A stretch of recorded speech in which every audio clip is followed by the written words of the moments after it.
ஒரு அடர்ந்த காட்டில் சிங்கம் ஒன்று தூங்கிக் கொண்டிருந்தது. அப்போது ஒரு சிறிய சுண்டெலி அங்கு வந்தது. அது விளையாட்டுத்தனமாக சிங்கத்தின் மீது ஏறி ஓடியது. சிங்கம் விழித்துக் கொண்டது. அதற்கு மிகவும் கோபம் வந்தது. அது சுண்டெலியை பிடித்துக் கொள்ள முயன்றது. சுண்டெலி பயந்து போய், சிங்காரே, என்னை மன்னித்து விடுங்கள்.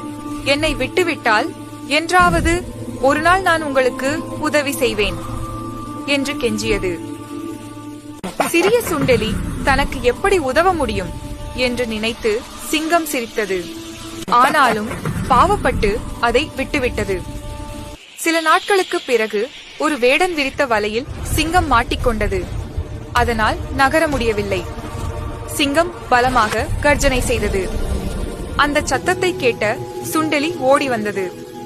அது தன் கூர்மையான பற்களால் வலையை கடித்து துண்டித்தது. சிங்கம் வலையிலிருந்து தப்பியது. நன்றி நண்பனே, சிறிய உருவம் என்று நான் உன்னை தவறாக நினைத்து விட்டேன் என்று சிங்கம் கூறியது.